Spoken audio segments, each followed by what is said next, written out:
자, 그럼 전문가님 이번 주 세미나 일정도 한번 들어볼까요? 네, 역시 이번 주도 목요일 날 제가 준비하고 있는데요. 역시 너튜브에서 준비를 하고 있고요. 오셔가지고 저번 주에 제가 미국 시장을 바라볼 때 개별적으로 어떻게 보고 그리고 시장의 관점을 어떻게 보는지에 좀 설명을 드렸었는데 한번 보고 그냥 넘기지 말고 이제 알았다가 아니라 계속 그거를 계속 돌려보시면서 확인하고 또 확인하고 확인해서 이 시장에 대해서 직접 느끼고 거기에 대한 감각을 익혀야지만 그게 실제로 내 생활에 내가 지금 투자하는데 적용이 됩니다. 말 그대로 한번 보고는 시장에서 그건 다 까먹고 또 엉뚱하게 종목만 쫓아가는 경우가 생기니까요. 투자에 대한 감정적인 대응보다는 역시 감각을 익히는 어떤 미국에 대한 시장이 우리나라 시장에 어떤 영향을 주는지 그런 부분들을 감각을 익힌 시간을 좀 보시면 될 것 같고요. 이번 주에는 제가 조금 더 디테일하게 기술적인 분석에 대해서 궁금하신 분들이 많으신데 그런 부분에 대해서 일부 기초적인 부분을 얘기 드릴 테니까요. 오셔가지고 좋은 내용 받아가시길 바랍니다. 네, 이번 주도 온라인 세미나 많이 참석하셔서 여러 가지 정보들 얻어가시길 바라겠습니다. 자, 그리고 저희가 이렇게 전해드리는 투자 정보는 여러분들께 도움을 드리기 위한 참고 자료입니다. 투자 여부에 대한 결정은 여러분 각자의 판단으로 하셔야 한다는 점 다시 한번 알려드리겠습니다. 자, 그럼 이제 오늘 유튜브에 댓글 상담 남겨주신 분들 중에서 저희가 몇 분을 선정을 해서 댓글을 상담을 도와드리도록 하겠습니다. 자, 첫 번째 종목부터 바로 보도록 할게요. 한미사이언스이고요. 매수가가 39,000원, 비중은 10%라고 하십니다. 한미사이언스는 대응 방안 알려주세요라고 댓글 달려주셨는데 어떻게 하면 좋을까요? 일단 한미약품 쪽에 대해서 지금 분위기가 안 좋은 게 있기 때문에 주가는 많이 빠져 있지만 그 전에 이미 주가가 워낙 많이 빠져 있는 상황이라 지금 당장의 어떤 대응보다는 조금 기다릴 필요가 있다라고 판단이 됩니다. 역시 매수가가 높기 때문에 기다리는 거고요. 매수가가 낮았다라면 현금화해서 다른 종목을 좀 보는 게 낫지 않을까 이렇게 얘기를 드리고 싶은데 일단 매수가가 조금 있기 때문에 기대로 좀 기다리시면 역시 최근에 하락하고 난 뒤에 추가적인 하락이 나타나고 있지 않고 역시 소송에 대한 부분을 준비하고 있는 측면에 봤을 때 충분히 3만원대까지는 재차 상승할 여력이 있을 것 같습니다. 그래서 지금은 매도보다는 조금 시기적으로 기다려 보시는 게 맞을 것 같고요. 역시 31,000원대 위쪽으로 오면은 꼭 전화 상담을 받으시고요. 역시 내려가더라도 24,000원대 부근에 떨어졌을 때 문자가 아니라 전화를 꼭 주셨으면 좋겠습니다.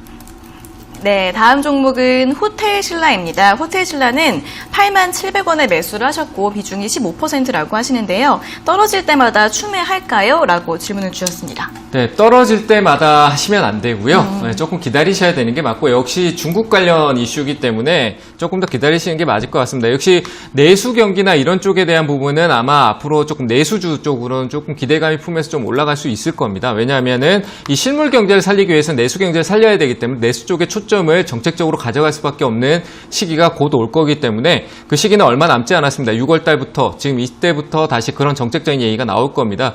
그래서 내수 경기가 다시 회복이 되면은 호텔신라 역시 조금 반등이 나올 수 있다고 판단되니까 다만 추가 매수를 떨어지는 데 사는 게 아니라 가격적으로 충분한 조정이 있었을 때만 매수하는 게 맞을 것 같고요. 그 가격대는 역시 73,000원대 부근이 맞을 것 같습니다. 그래서 그 가격이 오지 않는 이상은 추가 매수하지 마시고요. 위쪽으로 올라올 때 목표가를 90,000원까지만 보시는 게 맞을 것 같습니다. 네, 호텔신라에 대한 분석 들어봤고요. 다음으로 세 번째 종목은 현대차입니다. 현대차 107,000원에 매수하셨고 비중 10%라고 하시는데요. 얼마에 매도하면 될까요? 라고 질문 주셨습니다. 네, 저는 일단 현대차는 시간이 좀 걸릴 것 같아서 지금 당장에 107,000원 같으시면은 코로나 이전에 해서 추가 매수하신 것 같아요. 추가 매수하신 것 같은데 올라오면 저는 일단 추가 매수했는 비중을 매도하시고요. 왜냐하면 거기서 올라갈 때 12만 5천원, 16만 원, IMF 때처럼 현대차가 막 폭발적인 시세를 주고 더 크게 올라갈 수도 있겠지만 그건 조금 먼 얘기인 것 같고요. 시간적으로 좀 더 걸릴 것 같습니다. 그래서 저는 매수가 오면은 비중을 축소하시는 게 맞을 것 같고 그 이후에 떨어지면은 오히려 93,000원 아래쪽에서 팔았던 추가 매수했던 비중을 다시 재매수 관점으로 보시면서 추가 매수 단가를 좀 떨어뜨리는 전략을 보는 게 맞을 것 같고요.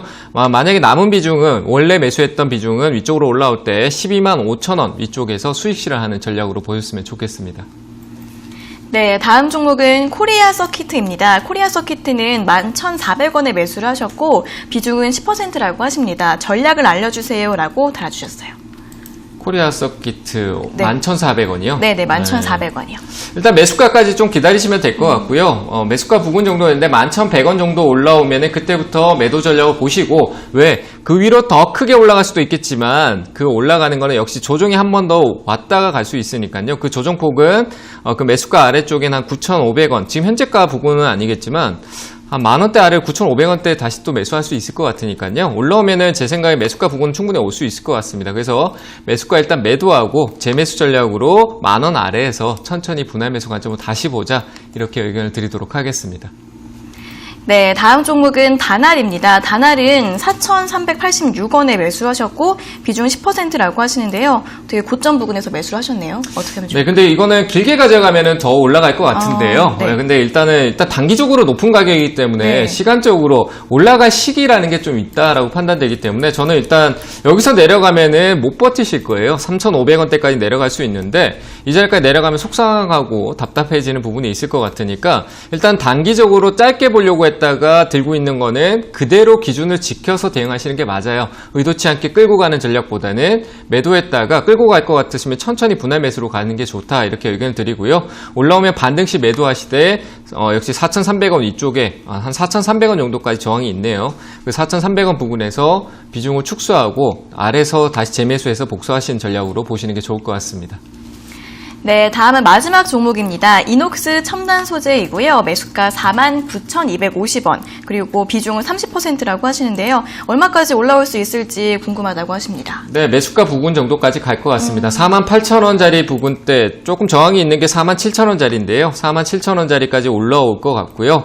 시장 전반적인 분위기, 미국 쪽에서 분위기가 조금 나으니까 엔비디아라든지 뭐 애플이라든지 이런 쪽의 분위기가 이번 주에 어떻게 가는지 흐름을 좀 지켜보신다라고 하면은 이녹스 첨단 소재의 주가 방향성을 좀 읽을 수 있지 않을까라고 판단되고요.